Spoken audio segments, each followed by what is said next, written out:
Seguimos con las jornadas. En primer lugar, por mi parte, agradecer a la secretaria de la Cátedra Newman pues, por invitarme a presentar al último ponente de la mañana de hoy. Darles la enhorabuena a los anteriores conferencistas, a la doctora Pro y al doctor Gutiérrez. Agradecer, por supuesto, a la Cátedra por el desarrollo de estas primeras jornadas y, bueno, pues sobre todo a los participantes, tanto que se encuentran aquí como aquellos que nos están viendo a través de YouTube. Y, por supuesto, bueno, pues agradecer, como no, la participación del último ponente de la mañana, el padre Enrique Santayana Lozano. Bienvenido, muchas gracias por acompañarnos en esta interesante mañana.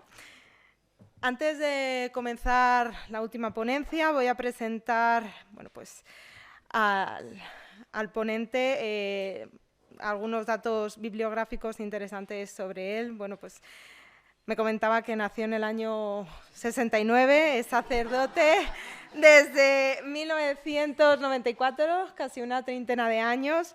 Destaca que bueno, pues le une un vínculo personal con Newman, incluso reconoce que lo conoció en el año 2006 y que es en ese momento, confiesa bueno, pues que descubrió una forma de vida sacerdotal, la del oratorio San Felipe de Neri, y que bueno, pues es miembro desde el año 2009, igual que lo fue Newman desde 1847.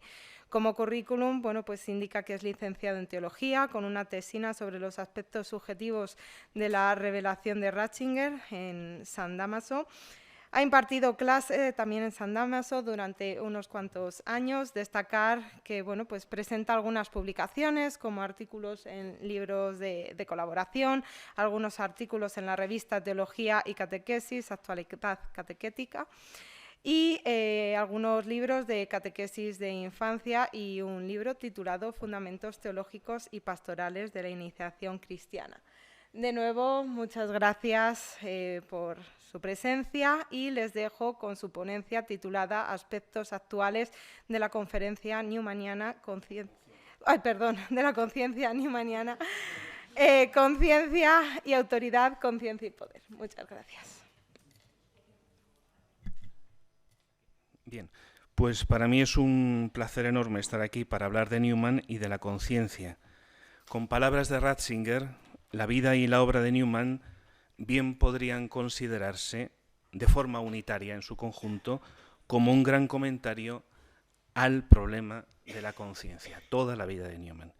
Agradezco la oportunidad a la universidad, a la rectora magnífica, doctora doña María del Rosario Sáenz, que nos acompaña, a los que llevan adelante la cátedra John Henry Newman, a su director, doctor don José Raga, y a la secretaria de la cátedra, la profesora doctora doña Marisa Pro Velasco.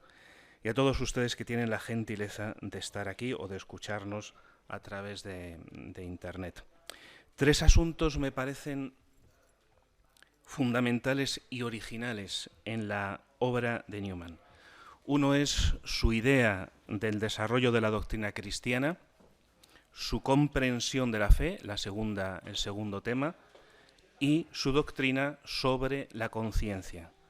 No soy original en la elección de estos tres temas como fundamentales, pero los tres están íntimamente relacionados, ordenan toda su obra y abren nuestros horizontes.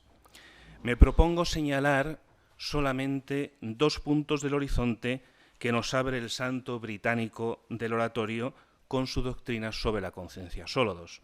En la primera parte hablaré de cómo la doctrina newmaniana supera la dicotomía entre subjetividad y objetividad, interioridad y exterioridad, libertad personal y autoridad.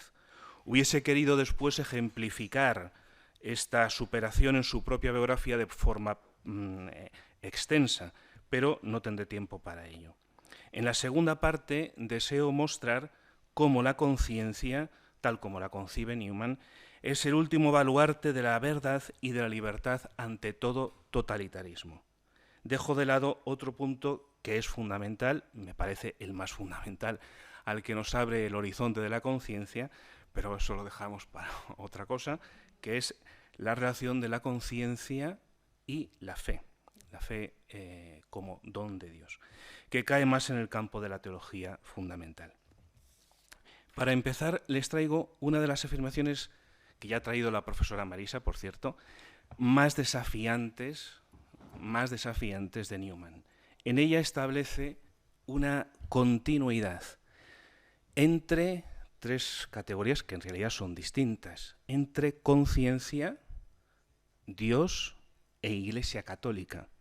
Es decir, entre el núcleo de la subjetividad, la verdad absoluta y la realidad absoluta de tipo trascendente y personal, y una realidad objetiva y externa con pretensión de autoridad, que es, en este caso, la Iglesia Católica.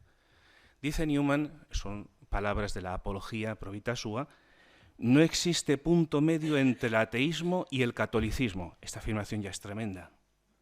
No existe punto medio entre el ateísmo y el catolicismo.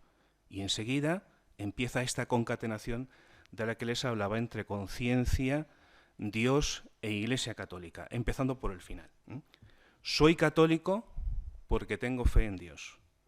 Creo en Dios porque tengo fe en mí mismo. Porque me parece imposible tener fe en mi propia existencia, de la que estoy completamente seguro, sin creer en la existencia de alguien que vive en mi conciencia como un ser personal que todo lo ve y todo lo juzga. Dejo estas palabras aquí como un desafío, que es lo que siempre me han parecido a mí. Vamos a la primera parte. La cuestión de la conciencia vino a ponerse en el siglo pasado en el centro de todas las discusiones de los fundamentos de la moralidad y de su conocimiento. En el presente sigue ocupando un lugar central. La cuestión a debate es si la vida moral se funda en el individuo que ha de tomar decisiones y que ha de obrar, o si se funda fuera de él, en la libertad personal o en una norma independiente al individuo. En este debate, la conciencia es presentada como el baluarte de la libertad frente a las limitaciones impuestas a la existencia por la autoridad.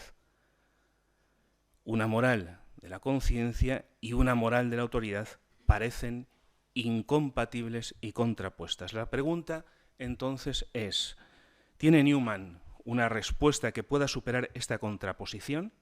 Claro, creo efectivamente que sí.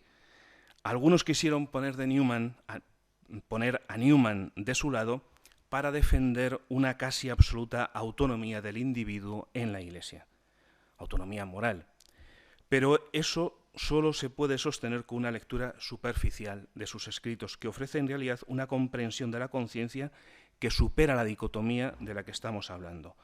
Una resolución de la conciencia del problema que se ejemplifica además en la historia de su conversión al catolicismo y que podría resumirse así de forma muy sintética, tal como yo lo veo. Primero, obedeció su conciencia para buscar la verdad. La búsqueda de la verdad parte de un impulso, de un mandato de la conciencia. En un segundo movimiento, al encontrar esta verdad, se sometió libremente a Roma. Por último, se mantuvo en la comunión romana, no porque entonces quedase neutralizada su conciencia, sino porque despierta y tranquila como quien ha llegado a puerto, son palabras suyas, goza de paz, y le mantuvo sujeto a dicha comunión, a pesar de que no le fue fácil permanecer en dicha comunión, como de forma gentil y con unas cuantas pinceladas ha dicho la profesora Marisa.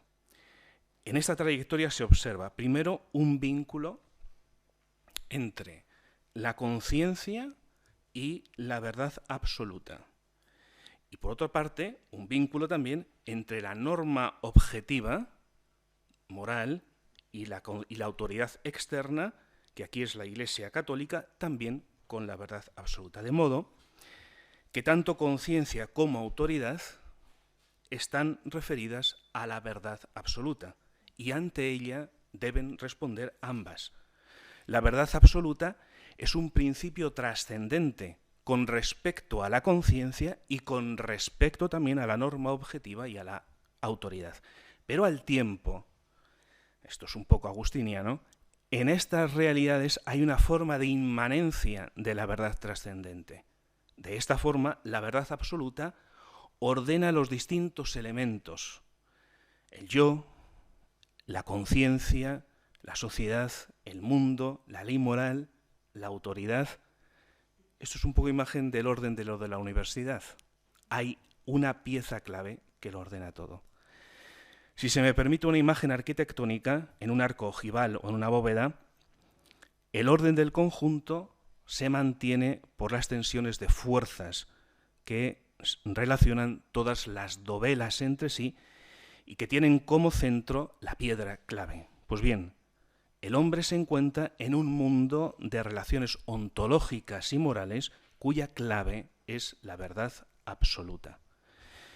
Imaginemos que la trayectoria de Newman, esbozada en la relación dinámica de los tres elementos que les he mencionado, conciencia, verdad y Roma, sea aceptada como cierta. Alguien podría decir que, aún así, que esta resolución de Newman, esta resolución de su conciencia que apelando a la verdad le lleva a Roma y a someterse libremente y voluntariamente a Roma y a permanecer allí, es tan solo su resolución original, incomunicable, verdadera para él, pero para nadie más. Que la conciencia de otro podría haber resuelto su camino de una forma totalmente diversa. Aparece aquí la idea de que el camino de la conciencia está asociado a la más estricta subjetividad y es, por tanto, un camino solitario. Esta posición no hay que despreciarla. Newman hablará muchísimas veces del carácter personalísimo de la conciencia. También, por cierto, del carácter personalísimo de otros usos de la razón humana. Carácter libre y, por lo tanto, si libre, moral. El corazón, en realidad, el corazón vital de la moralidad del hombre. La conciencia es para Newman el principio de la vida moral. Y mucho más, es el principio de la vida religiosa, es decir, el principio de la relación con Dios. Por eso, para Newman, la conciencia dice lo que cada uno es en su más estricta intimidad, pero justamente allí es una referencia a la verdad absoluta de tipo personal, que está por encima del hombre y por encima de la sociedad humana. Así, Dios es el verdadero referente que el hombre encuentra en su centro moral, en su más estricta subjetividad. Es decir, lo más objetivo en lo más inmanente. Otra vez vuelve a aparecer aquí la imagen de San Agustín, ¿no? La persona es quien es no antes de la relación con la verdad absoluta que la llama en su conciencia, porque tal situación anterior a la relación entre el yo y el Dios existente realmente no se da, no existe. La persona empieza a existir en la relación con Dios, en una relación originaria de su ser y de su libertad. Puesto que la conciencia hace referencia a una verdad no abstracta, sino de tipo personal, porque Dios es un ser personal y tiene con ella una relación originaria, la conciencia no conduce, por lo tanto, hacia el aislamiento, sino hacia la sociedad, en sentido amplio, a la sociedad y a la comunión. Huirá, eso sí, la conciencia, de todo aquello que se arrogue una autoridad que al mismo tiempo se sustraiga de la verdad.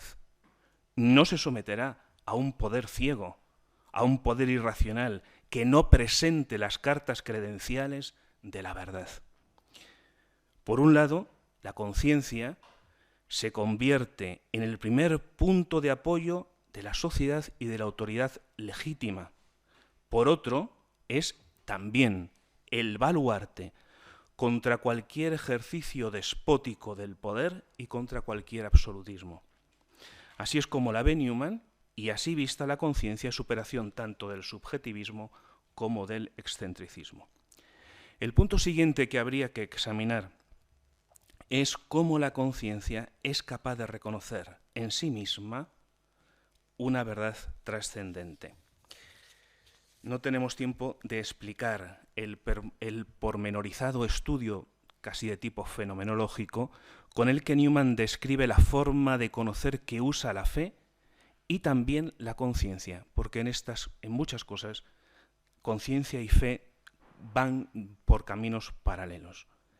Simplemente diré que es un uso de la razón, que hace la conciencia, que hace espacio y requiere de la libertad.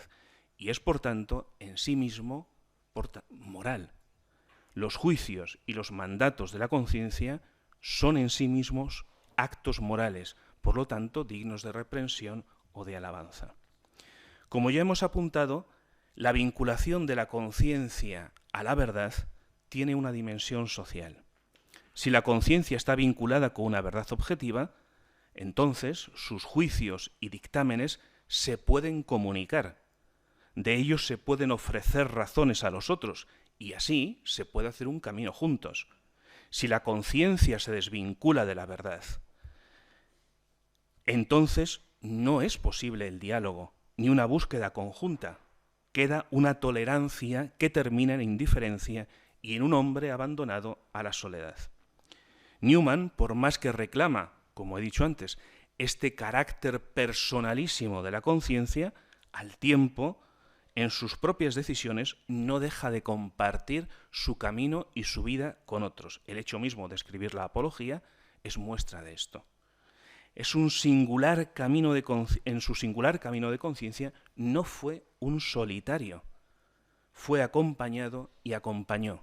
Este camino por el cual con alumnos y amigos se introduce en el mundo de Littlemore, se retira al mundo de Littlemore para estudiar a los padres de la Iglesia y empezar a escribir, por ejemplo, el desarrollo de la doctrina cristiana, que es lo que le llevará finalmente a la conversión en el año 44, está cultivando Newman está haciendo un acto de amistad poco común, ¿no? Tiene un sentido de la amistad poco común, porque los juicios y los mandatos de la conciencia hacen referencia a un logos del que se puede participar. Reformulemos la aporía del carácter personalísimo de la conciencia. Otra persona distinta de Newman. Pongamos por caso su admirado John Keble. Podría haber concluido con una resolución diversa, obedeciendo también a su conciencia. Keble, para el que no conozca la biografía de Newman, fue la primera cabeza visible del movimiento de Oxford y permaneció en la Iglesia anglicana, no se convirtió a la Iglesia católica romana. Pues bien, su permanencia en la Iglesia anglicana ¿habría podido ser también un mandato de la conciencia? Dos respuestas complementarias. Sí, podría haber ocurrido, no sé exactamente cuál fue el proceso de Keble para permanecer o no permanecer, si se lo planteó o no, pero podría haber sido sí. Segunda respuesta, una de las dos conciencias habría equivocado su juicio. Una de las dos habría equivocado su juicio, la de Newman o la de Keble. Es como dos inteligencias matemáticas que concluyen el mismo problema con un resultado opuesto. El juicio moral al que debe adherirse la voluntad es un juicio de conciencia, pero su referente está más allá de la conciencia, por lo cual la conciencia puede acertar o puede errar. La función de la conciencia no es establecer normas, sino reconocerlas. Así como la inteligencia de la física no establece las leyes del movimiento o de la gravedad, sino que las reconoce en la observación de los fenómenos físicos, así también la conciencia. Igual, su función y capacidad es la de reconocer la ley eterna, más aún, reconocer a quien deja oír su voz en la conciencia. Es una capacidad para Dios. La doctrina de Newman sobre la conciencia es un correctivo al hombre moderno, que habitualmente la entiende como un principio no de reconocimiento, sino de creación autónoma. Yo no reconozco, diría el hombre moderno, el bien moral, sino que lo creo con mi decisión de conciencia. Es, por así decirlo, espero que se entienda esto, bueno, sí, seguro que sí, una conciencia marxista, cuyo objetivo no es reconocer lo bueno o lo verdadero, en este caso la ley moral, sino hacerlo, hacer la ley moral con la propia decisión. De ahí que algunos han defendido que la conciencia no puede errar. No porque consideren que la conciencia comprenda la verdad moral de forma infalible, sino porque están convencidos de que esa verdad moral no existe, es solamente el acto de conciencia la que crea la verdad moral. Solo existiría el mandato del yo. El mandato del yo totalmente autónomo sería la única verdad de conciencia. Pero esta conciencia es un espejismo que nos obliga a tomar decisiones en las que ponemos en juego la vida por nada real, solo por un sentido subjetivo de la existencia. Una conciencia así entendida es análoga también a la fe entendida como mero acto de confianza independiente de la verdad revelada. Newman dice sobre este último aspecto, es decir, sobre una fe basada en el sentimiento, dice que es algo ilusorio y una burla. Dice literalmente, y lo dice en la Apología también. Desde el inicio del cristianismo, la idea católica entre la relación entre fe y verdad ha sido distinta. Ya decía San Ignazio de León que la fe se nos da por la verdad y se fundamenta en la verdad y nos lleva a la verdad. Solo la referencia a la verdad hizo de la fe católica, de la fe cristiana, comunicable. Y la puso en diálogo, no con las otras religiones, con las que no buscó diálogo, sino con la gran tradición de la filosofía griega, justamente porque también ella aspiraba a la verdad.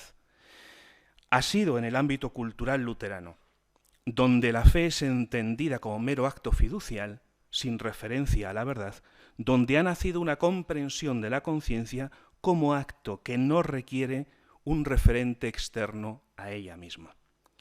Si la conciencia no tiene como referente la verdad moral, si la fe no tiene como referente al Dios verdadero, entonces el camino de cada hombre es incomunicable. Se puede convivir de una forma solo superficial, con un mero sentido utilitarista, incluso con los más cercanos. El hombre está condenado, por tanto, a la incomunicación. El hombre se convierte en individuo, un ser aislado, que frente al poder no tiene ninguna posibilidad de ser él mismo. La proclamación liberadora del yo, como referente último de la moralidad y de religión, es una trampa que lleva a la servidumbre. La afirmación de la conciencia como infalible, la negación de una verdad objetiva, es la puerta para que poderes que escapan a la razón tomen el control. La no referencia de la conciencia a la verdad es el fin de la libertad. Suele decirse, se dice muchas veces, que los que apelan a la verdad son los que ejercen violencia para imponerla. No es así. El que apela a la verdad apela al logos, apela a la razón. Y aunque pueda haber errores y pecados, la referencia a la verdad impone siempre un límite. Pero sin verdad, el poder no tiene más límite que su propia fuerza. La renuncia a la verdad es el fundamento de la violencia totalitaria de cualquier signo, también de la violencia totalitaria de la democracia y del consenso. Llego a la conclusión de esta primera parte. He querido mostrar cómo la doctrina de Newman sobre la conciencia supera la separación entre interioridad y exterioridad, entre la subjetividad y la autoridad. La piedra clave, la que ordena las dovelas de la bóveda de la verdad, la que ordena las dovelas de la bóveda es la verdad absoluta. Su búsqueda, la búsqueda de la verdad absoluta, tiene el poder de ordenar la vida del hombre y de la sociedad. La negación de este punto de referencia consagra la dispersión y la fragmentación de la vida humana y social. Esto se puede poner en paralelo con lo que se ha dicho antes sobre la idea de la universidad y los distintos saberes. Cuando la idea clave de la bóveda es arrancada de su puesto, las otras dovelas caen a tierra y cada una puede conservar su forma y su belleza si están labradas de forma bella. Pero ya no manifiestan lo que son, la verdad que son en sí mismas, ni la belleza que les daba la relación con los demás elementos de la bóveda unidos por las fuerzas que se equilibraban en su clave. El estudio de Newman nos abre al horizonte de la verdad absoluta, aquella a la que aspiraba la filosofía griega y a la que la Iglesia primitiva apuntó para hacer comunicable su fe. En la búsqueda de esta verdad se abre a todos la posibilidad de construir una vida que integra, por un lado, las exigencias del corazón y de la conciencia, con esa enorme realidad que llama a nuestra razón, que es el mundo, los otros y Dios. El drama de nuestro tiempo, o por lo menos uno de ellos, o uno de los puntos claves, es que ha renunciado a la búsqueda de una verdad absoluta y así a un logos social y personal. Solo queda la fuerza, el poder arbitrario de las mayorías o de los tiranos. Cuando Israel llegó cautivo a Babilonia, en el exilio, encontró allí, en la religión que le había vencido, una imagen del mundo en la que el dios Marduk despedazaba el poder que se le oponía, el de un dragón primigenio. Y a partir del cuerpo despedazado de aquel principio de mal y violencia, surgía el mundo y el hombre. Es una imagen, por lo tanto, del mundo y del hombre terrible. Tenía su razón de ser aquel mito, porque daba cuenta de la existencia del mal, quería dar cuenta de la existencia del mal, pero la imagen que da del hombre es terrible.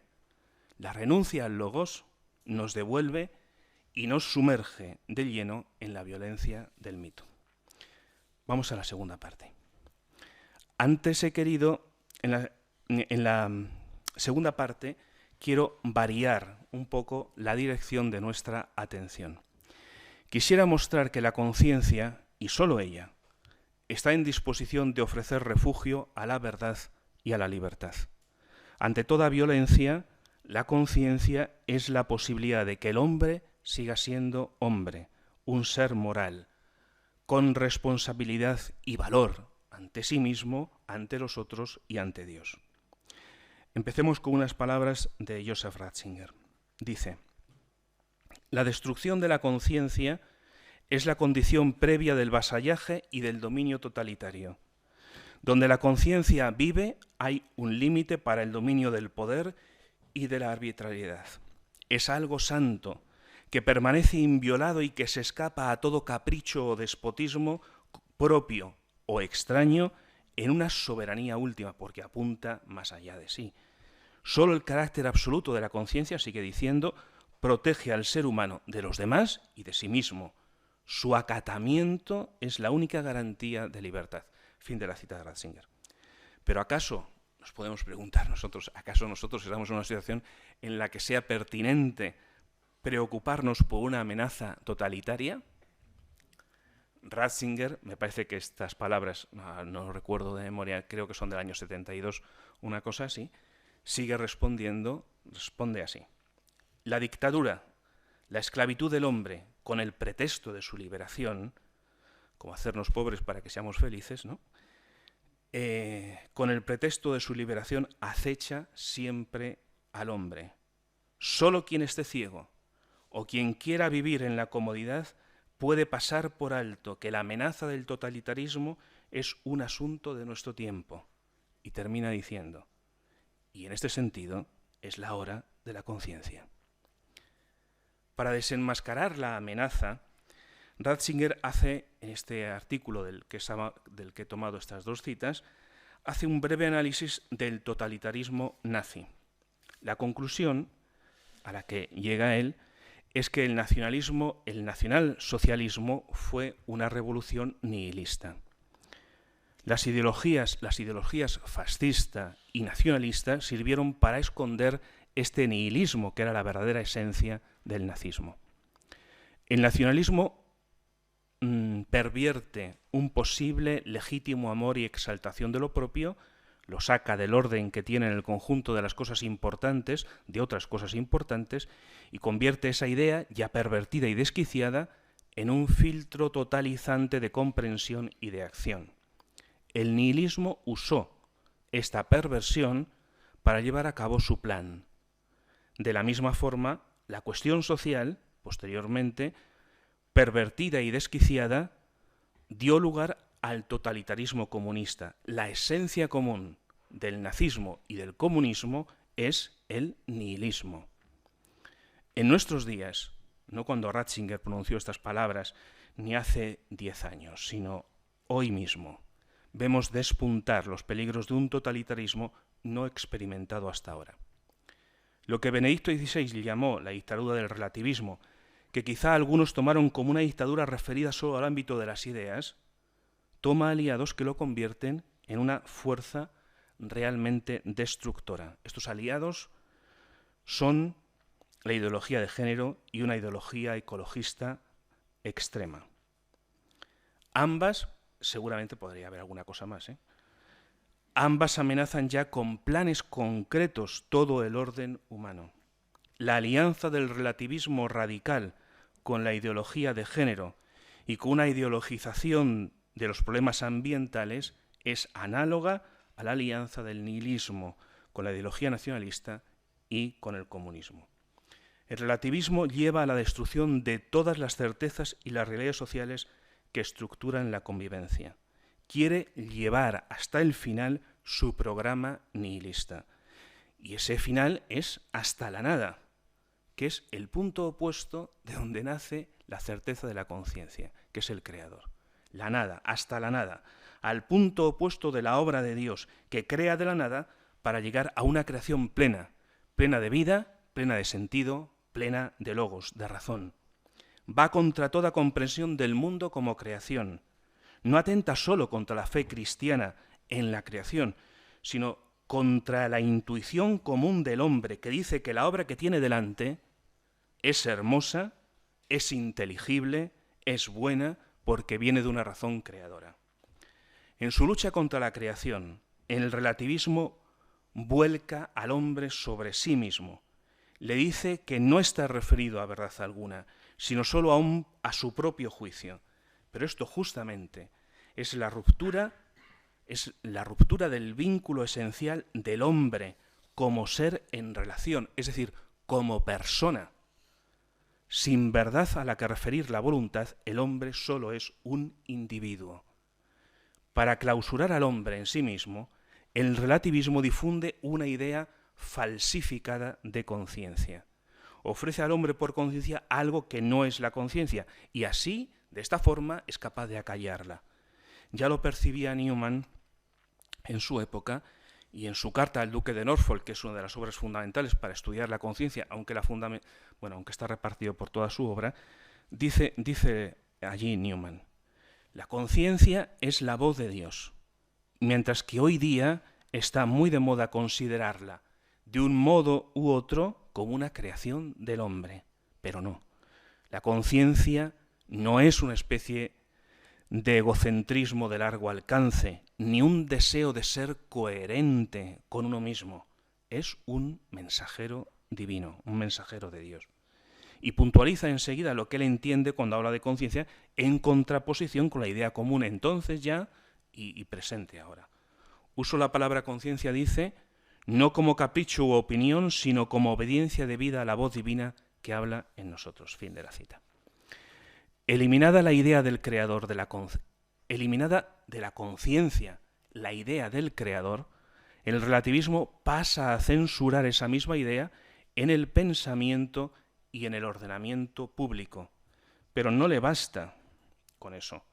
Quiere destruir el orden creado con un ataque sistemático contra el hombre, contra la sociedad humana y su centro vital, que es el matrimonio, la concepción y la familia. Contra estos fundamentos del orden creatural se dirigen los ataques del nihilismo, escondido bajo el desquiciamiento del problema climático y medioambiental y bajo la ideología de género, también seguramente tras el proyecto transhumanista. Quiere desarmar de su verdad todas las realidades fundamentales de la creación y destruir todas las relaciones naturales y sobrenaturales del mundo creado.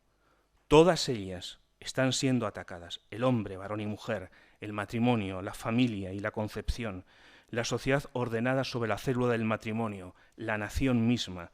Pues bien, si este totalitarismo en ciernes, esto parece ya que está tomando tintes dramáticos, en fin, si este totalitarismo en ciernes alcanzase el poder destructor al que tiende, solo encontrará un límite que pueda hacerle frente. Y ese límite es la conciencia. Y me explicaré. Newman afrontó una guerra espiritual e intelectual con muchos frentes. Muchos frentes. Aquí voy a utilizar la palabra liberalismo como la utiliza Newman, en otro sentido a como él la utiliza en la idea de la universidad. Aquí voy a utilizar la palabra liberalismo religioso en otro sentido que enseguida entenderéis. Newman afrontó una guerra espiritual e intelectual con muchos frentes, pero identificó un solo enemigo, al que hizo la guerra en cuanto descubrió su fuerza destructiva. El liberalismo religioso, de raíz luterana, que ya socavaba los principios de la Iglesia anglicana y que atenazaba también a la Iglesia de Roma. Como católico y antes como anglicano, le hizo frente de forma explícita. El liberalismo religioso se condensa en la afirmación de que no existe una verdad que sea mayor que otra. Así se podría resumir. Eso es el liberalismo teológico y el principio larvado del relativismo que lleva al nihilismo. Esto que os digo ahora es una opinión mía, pero no fue la filosofía la que envenenó el mundo cristiano. Fue una enfermedad en el seno del cristianismo, incubada en el luteranismo, una comprensión de la fe independiente de la verdad, la que envenenó el mundo cristiano y el mundo occidental. Al liberalismo religioso, Newman opuso un movimiento contrario, que se resume en 3 pilares. El primero, la difusión de la verdad sobre Dios que expresa el dogma. Él, cuando se convirtió con 15 años, se enamoró del dogma cristiano porque entendió que eso era Dios, que Dios es una verdad que se concreta en el dogma cristiano. Y ese fue su monarca absoluto y absolutista hasta el fin de sus días. Este es el primer punto. El segundo, un camino religioso cierto que lleva al hombre hasta Dios. Hasta este Dios que ha descubierto y que dice y que el dogma nos dice quién es y cuál es su verdad. Con un sistema sacramental y moral preciso. Y el tercero, la identificación de la Iglesia como el lugar donde vive la verdad, donde Dios salva en los sacramentos y donde es posible la vida moral conforme a la ley eterna. Estos eran los 3 grandes pilares con los que afrontó su misión en 1833, cuando se puso al frente del movimiento de Oxford. En la profundización del último punto, del último pilar, el de la identificación de la Iglesia como columna de la verdad, se insertó primero su polémica con Roma. Newman, cuando empieza el movimiento tractariano, piensa que Roma es el anticristo, literalmente dicho por él. Primero su polémica con Roma y después su conversión a Roma. La tremenda historia de su conversión a la Iglesia Católica Romana se inserta, por tanto, en la lucha más grande contra el relativismo religioso, y fue empujado y sostenido en ella por su conciencia. En el fondo, nosotros estamos en la misma lucha, y al mirar a Newman entendemos que contamos con una fuerza formidable en la conciencia. Cuando ya anciano es elevado a la dignidad cardenalicia, en un discurso solemne hecho en Roma, hace balance de su vida. Hay que imaginárselo, porque Newman era ya muy anciano, estaba totalmente, si uno ve las fotos de Newman anciano, estaba totalmente destrozado, o sea, que era una cosa muy frágil, ¿no?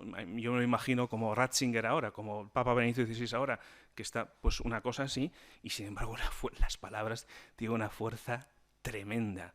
Bueno, pues dice Newman, allí públicamente y oficialmente, me alegra decir que desde el principio me he opuesto a un gran mal.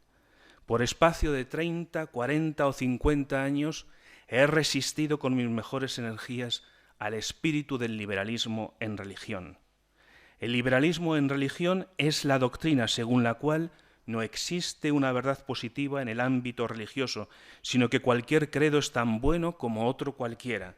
Se manifiesta incompatible con el reconocimiento de una religión como verdadera y enseña que todas han de ser toleradas como asuntos de simple opinión. Afirma que la religión revelada no es una verdad, sino un sentimiento, que lo religioso no es en modo alguno un vínculo de la sociedad. El carácter general de esta apostasía, acordaos de lo de la apostasía, como decía el Papa, no me sale ahora, la apostasía moderna, y el primer sermón de Kibel que dio comienzo en el año 33 al movimiento de Oxford se llamaba así, la gran apostasía o la apostasía nacional se llamaba. Bueno, el carácter general de esta apostasía es idéntico en todas partes. Continúa Newman con un diagnóstico de cómo avanza victorioso este liberalismo religioso y dice: nunca ha existido una maquinación del enemigo tan sagazmente elaborada y con tantas posibilidades de éxito, hasta el punto de que ha respondido ya en gran medida a las expectativas de sus autores. Esta mentalidad atrae a muchos hombres que podríamos denominar competentes, serios, incluso virtuosos. Uno al leer esto puede preguntarse, imaginándose a Newman anciano y ya casi bastante enfermo, ¿qué refugio le queda a este pobre anciano? Pues sigue él. No debe pensarse ni por un momento que me asusta. El cristianismo ha estado demasiadas veces, esto es la utilidad de estudiar a los padres durante muchos años, ¿no? Ha estado demasiadas veces en lo que parecía un peligro fatal para que ahora nos vaya a atemorizar una nueva prueba. Esto es así. Lo que son imprevisibles son las vías por las que la providencia rescata y salva a sus elegidos. Y termina este discurso con unas palabras memorables. Generalmente, la Iglesia no hace otra cosa que perseverar con paz y confianza en el cumplimiento de sus tareas, permanecer serena y esperar de Dios la salvación. Los mansos heredarán la tierra y disfrutarán de paz abundante. Termina citando unas palabras del Salmo que luego se recogen en las bienaventuranzas. Newman escribió esto al ser creado cardenal con 78 años. Muchos años antes, cuando solo tenía 29 años, predicaba a propósito, en uno de los sermones parroquiales, a propósito del profeta Daniel, presentándolo como uno de estos mansos que conquistan la tierra. Daniel es sentenciado a muerte por adorar al Dios verdadero y solo a él, y no someterse a la ley injusta que le pedía adorar al emperador. Ya condenado, continúa su vida de oración y con sus deberes religiosos como si no hubiese sido condenado. Y dice Newman: Daniel, en cuanto supo que había sido firmado el decreto que le condenaba al foso de los leones, como quería sencillamente cumplir su deber, no intentó retrasar legalmente el decreto por un tiempo, ni se puso a pensar si habría otras maneras de servir a Dios no prohibidas por el poder público, sino que entró en su casa y siguió poniéndose de rodillas 3 veces al día, rezando y dando gracias a Dios como solía hacerlo hasta entonces. Y dice, sigue diciendo Newman, es un punto muy doloroso, pero no es justo cerrar los ojos al hecho de que los amigos de la Iglesia, los cristianos, podríamos decir, están mucho más dispuestos a buscar formas mundanas y no autorizadas por la ley moral, no autorizadas de defender a la Iglesia, que a llevar adelante con serenidad los deberes cotidianos y a confiar en que sea Dios quien la salve. ¿De qué sirven esos esfuerzos febriles en todos los sectores de la Iglesia para contentar a nuestros enemigos e intentar ganarnos hombres de fama y de poder? Que nuestra resolución, esto ya cuando es joven, ¿no?, con el fervor, que nuestra resolución sea más bien, si hemos de perecer, que sea donde el deber nos llame. Será en el ámbito de nuestras funciones sagradas, mientras oramos y adoramos a Dios, en el ayuno y la limosna, en el silencio y la esperanza. Así se ha visto liberada siempre la Iglesia. Como veis, un texto de cuando tiene 29 años, cuando tiene 78, da cuenta de un espíritu que no es contradictorio, sino que se ha desarrollado, que es una cosa que cuando se lee a Newman hay que tener siempre muy en cuenta. O sea que es un pensamiento en desarrollo y hay que saber encajar dónde estamos en cada momento. Pero siempre hay un hilo conductor y una lógica moral, Para concluir, ¿en qué consiste la defensa que la conciencia puede ofrecer a la verdad y a la libertad? En su capacidad única de traer hasta el momento presente el eco de la palabra creadora y que llamó a la existencia al hombre dándole la capacidad de un verdadero diálogo con el Logos creador. La conciencia es la memoria de aquel acto originario de amor creador que confiere a quien crea como interlocutor la libertad para el amor. En virtud de esta memoria de la verdad, la conciencia es capaz de reconocer el bien y el mal, encuentra una ley que le sirve de guía en los asuntos morales y es capaz de escuchar las órdenes y sanciones que le vienen de la palabra creadora. Ciertamente que podemos fácilmente hacernos insensibles a los juicios y dictámenes de la conciencia. Es muy posible hacerlo y muy fácil hacerlo. Y sepultar bajo los escombros de nuestra humanidad la memoria de lo que somos. Por eso, no todos los hombres son hombres de conciencia, aunque todos la posean. Es una capacidad a la vez poderosa y delicada. Es delicada porque proviene de una voz amorosa que no se impone por la fuerza. Es poderosa porque para quien la escucha, tiene la fuerza de la palabra que crea todo de la nada. Emerge como el lugar humano donde Dios se alía con su criatura. Tanto en el ámbito de la naturaleza como en el ámbito de la gracia, ella es memoria del bien y de la verdad.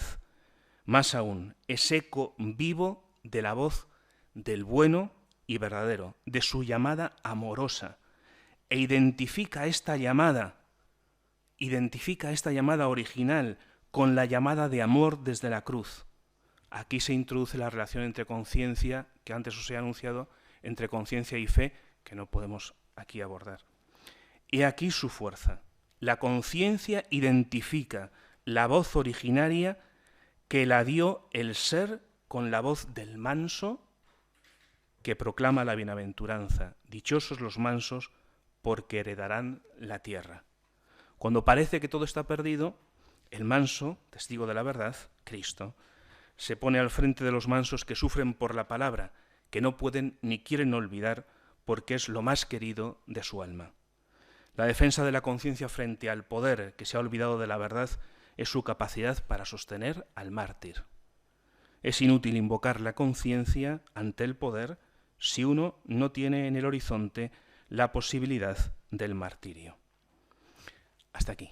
Pues muchas gracias por su atención y su escucha.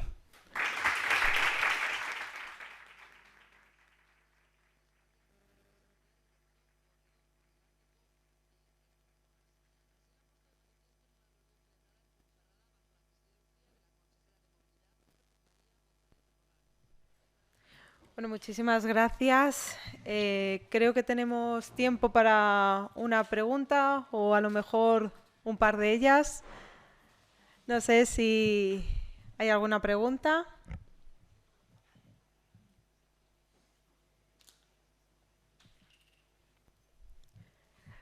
Carmen.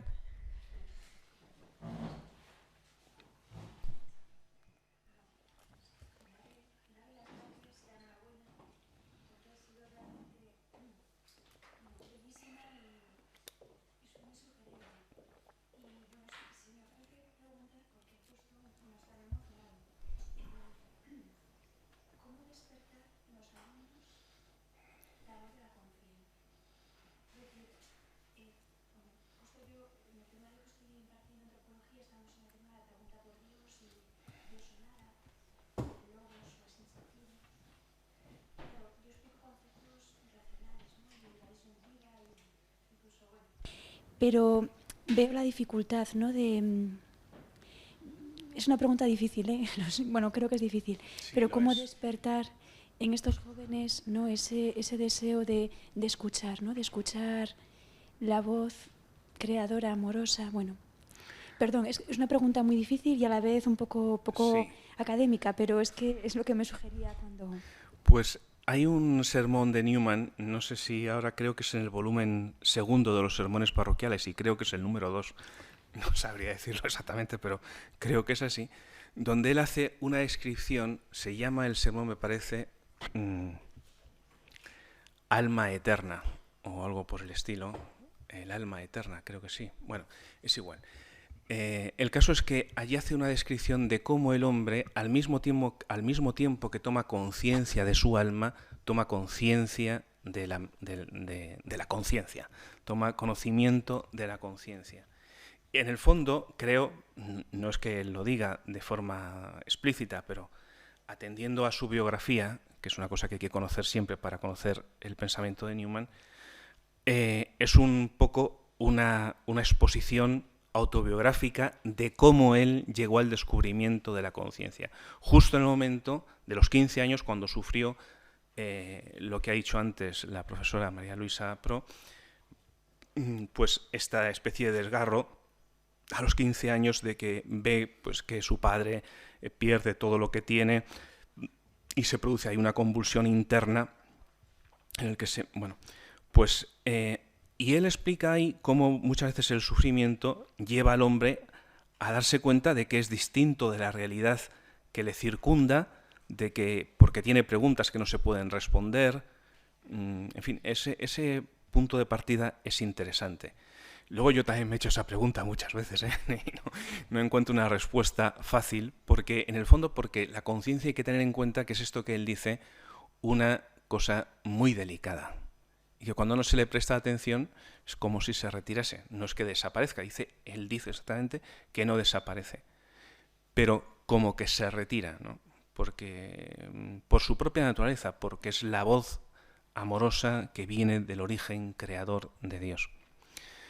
Entonces, pero una forma en la que se despierta la conciencia, yo también tengo la certeza de que esta conciencia puede ponerse en diálogo con el deseo propio que vertebra gran parte de la teología de San Agustín, ¿no? Pero muchas veces empezamos a ver el deseo del hombre como si el hombre tuviese una capacidad, a modo de ser una capacidad natural ahí, como un hueco en el alma que no se llena, ¿no? Pero es distinto empezar a ver que ese deseo es una llamada, no es una capacidad como una especie de hueco, de vacío negativo, sino una llamada. Entonces, seguramente hay que empezar por ahí, ¿no? Por la identificación del deseo humano y también por el deseo que se despierta ante las cosas hermosas de la creación, ante la belleza, ante el orden, ante la racionalidad de las cosas, de todas las cosas. Es una forma de despertar y sobre todo ante la belleza del testimonio cristiano. En primer lugar, del testimonio de la revelación de Dios y del testimonio de los santos.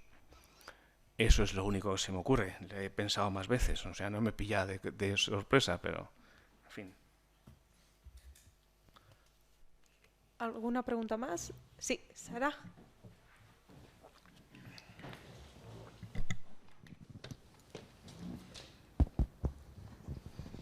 Bueno, muchísimas gracias porque me ha encantado la intervención, todo lo que he podido escuchar. Yo le quería hacer una pregunta, que no sé si la ha pensado también. Ha aludido ha finalizado su intervención, es que bueno, se presta a tantas preguntas, está lleno de contenido, todo lo que nos ha dicho, ¿no? Pero por abrir también un poquito el horizonte, de esperanza que tenía Newman, de un hombre tan creyente, una fe tan fuerte, ¿no? Que no están escritos los caminos por los que la providencia va a salvarnos de este totalitarismo tremendo en el que parece que nos vemos conducidos, ¿no? con tanta rapidez.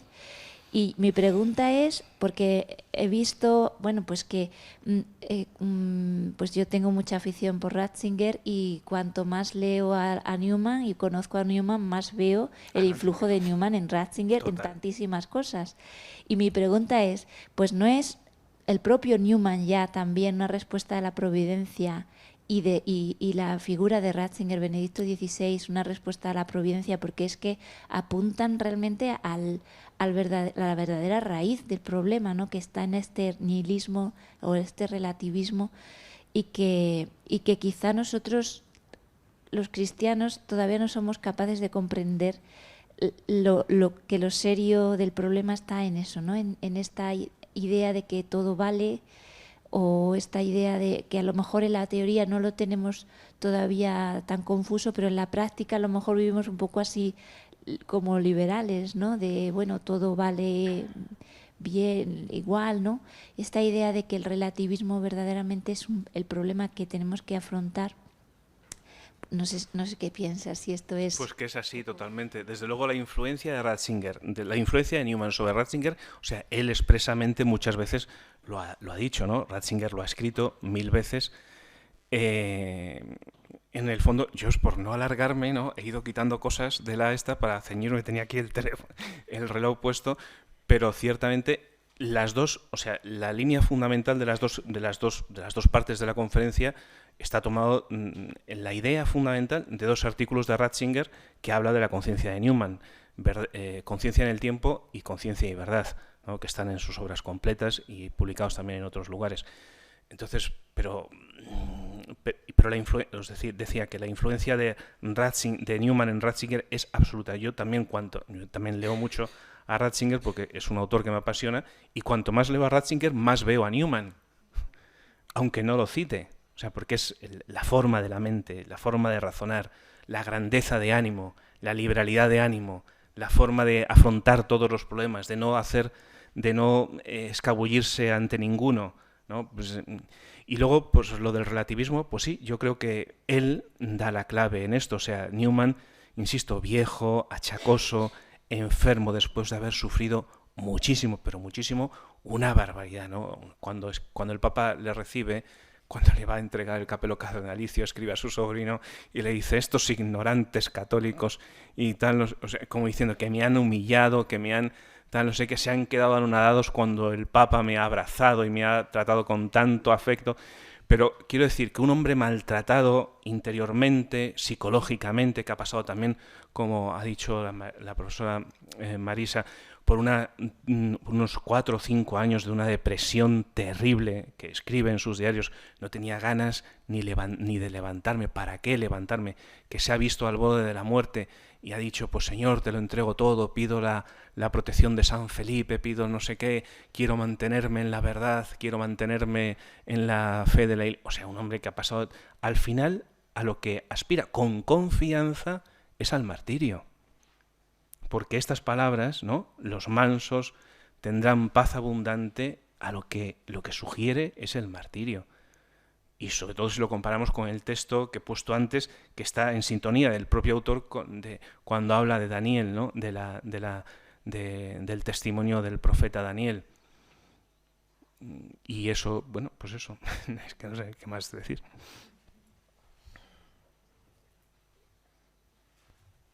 Vale, pues muchísimas gracias. Me dicen que pasamos ya a la clausura.